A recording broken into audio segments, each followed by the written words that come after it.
तेजी से आजाद समाज पार्टी का संगठन उत्तर प्रदेश में विधानसभाओं तक, ब्लॉक तक, गांव तक, बूथ तक लगातार हमारी पार्टी और हमारे पार्टी के जो सहयोगी संगठन हैं वो लगातार कोशिश कर रहे हैं और लगातार प्रयास कर रहे हैं। लगभग सभी विधानसभाओं में 70-80% हमारा संगठन बन चुका है। अब उस संगठन को, क्योंकि त्रिस्तरीय पंचायत चुनाव आ रहे हैं, उसको और सक्रिय करके भाईचारा कमेटियां बना के अद्भुत सम्मेलन के जरिए सत्ता की भूख, क्योंकि जिन पे पावर होती है उन्हीं का आत्मसम्मान भी सुरक्षित रहता है, उन्हीं को अवसर भी मिलते हैं। ये भूख जो है, जो पिछले 15 साल में हमारे लोगों में ठंडी हो गई थी, उसी भूख को दोबारा जगाने के लिए कि वो लोग राजकाज को समझे।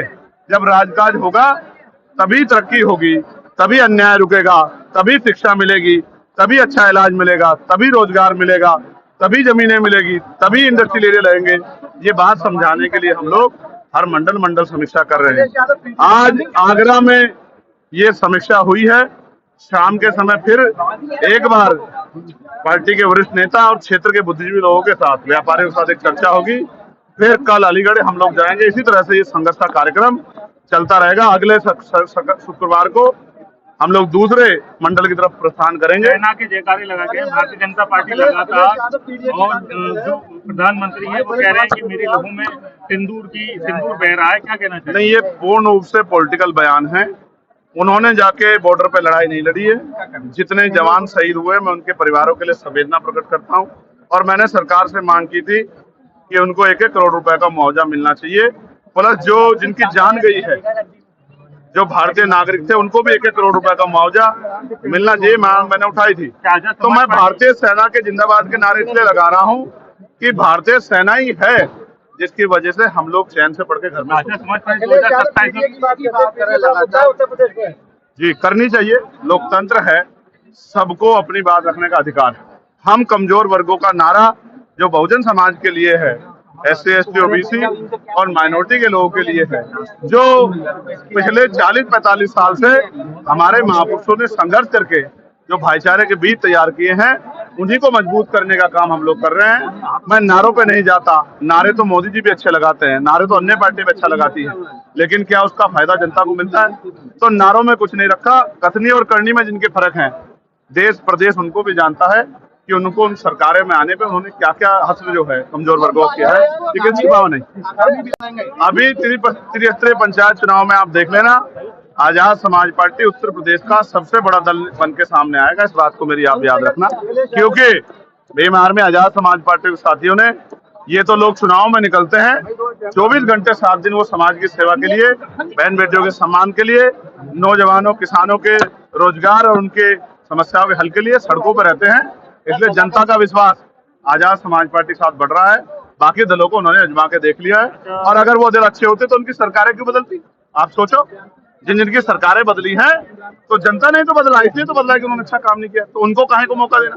तो अब वो आजाद समाज पार्टी को मौका देंगे, और धीरे धीरे ये जनाधार बहुत तेजी से बढ़ रहा है। ग्वालियर हाईकोर्ट में जो मूर्ति नहीं लगी है, ये इस बात का प्रमाण है कि बाबा साहब अम्बेडकर जो संविधान निर्माता हैं, जो पहले जो कानून मंत्री थे, आज भी उनके विचारों से कितनी नफरत जो है यहाँ देश में है। ऐसे लोगों को अपनी कुंठित मानसिकता को बदलना चाहिए और समता समानता की बात करनी चाहिए। ये जनता देख रही है, ऐसे लोगों को जनता देख रही है, उनको चिन्हित कर रही है, उनकी पार्टियों को भी चिन्हित कर रही है, और आने वाले चुनाव में उनको सबक भी सिखाएंगे। गरीबों बहन बेटियों पर रेप हो रहा है, हत्या हो रही है, और सरकार के नेता और मुख्यमंत्री चैन से पढ़ के सो रहे हैं। इससे बड़ी नालायकी क्या होगी? अपने लोगों को मरने के लिए नहीं छोड़ा जाता, इसलिए SC, ST, OBC और मुस्लिम भाईचारा, सिख भाईचारा, जैन भाईचारा, ईसाई भाईचारा, इनको सबको साथ लेके चलने का काम आजाद समाज पार्टी करेगी। पुलिस ने जिस तरह का व्यवहार यहाँ कार्यकर्ताओं के साथ किया, आप ये बताओ, पार्लियामेंट में तो गृह मंत्री जी ने बाबा साहब के बारे में सब कहे थे, तो सारी पार्टियों ने नारे लगाए थे, सारी पार्टियों ने हल्ला मचाया था। इवन गृह मंत्री जी ने बाद में कहा कि हम तो उनका बड़ा सम्मान करते हैं, सारी पार्टियों ने कहा सम्मान करते हैं।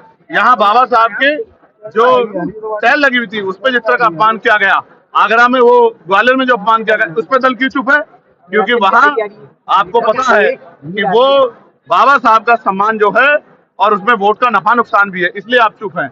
मैं फिर कहता हूं, कोई भी षड्यंत्र नहीं चलेगा। बाबा साहब का अपमान करने वाले लोगों पे कार्रवाई करनी पड़ेगी और जिन पुलिसकर्मियों ने इन गरीब कमजोरों की आवाज पे लाते चलाने का, थप्पड़ चलाने का काम किया, उन पे कार्रवाई करनी पड़ेगी। वरना बहुत जल्द, यहाँ नहीं करेंगे आगरा में, लखनऊ में एक बड़ा प्रदर्शन करके सरकार को घेरने का काम करेंगे। आने दीजिए, विधानसभा जब सत्र चलेगा तब हम बताएंगे इस आत्मसम्मान की लड़ाई कैसे लड़ी जाती है, गरीबों के, किसानों की लड़ाई कैसे लड़ी जाती है।